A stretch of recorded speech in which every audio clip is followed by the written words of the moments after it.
வர வர குழம்பு நல்லாவே இருக்கிறது இல்ல. யார் சமைக்கிறது? பாட்டியா? இனிமேல் பாட்டி சமைக்க வேண்டாம்னு சொல்லு. நீ சமைச்சாங்கன்னு உன்னதான் கேட்பேன். ஐயோ பாட்டி கையெடுத்துட்டாங்க. ஐயோ பாட்டி சொன்னா கேக்குறது இல்ல. ஃபர்ஸ்ட் அங்கிருந்து போங்க.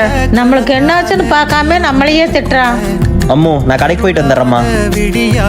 எங்க கிளம்பிட்டீங்க பாட்டி?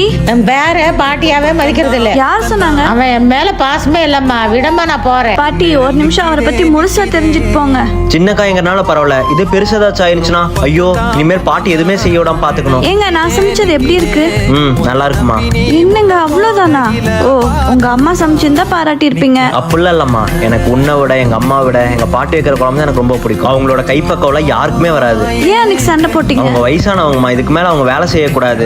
பாட்டி சொன்னாலும் கேட்க மாட்டேங்கிறாங்க, அது அப்படி சொன்னேன். இப்ப கூட உங்களுக்கு தான் பாட்டி மருந்து வாங்க போயிருக்காரு. பாட்டி என்னாச்சு? டேய் நான் வேலை பார்க்கலன்னா இதெல்லாம் யார் பண்ணுவாங்க? அதுக்கு தான் நீங்க ஒருத்தி வச்சிருக்கேன். ஏய்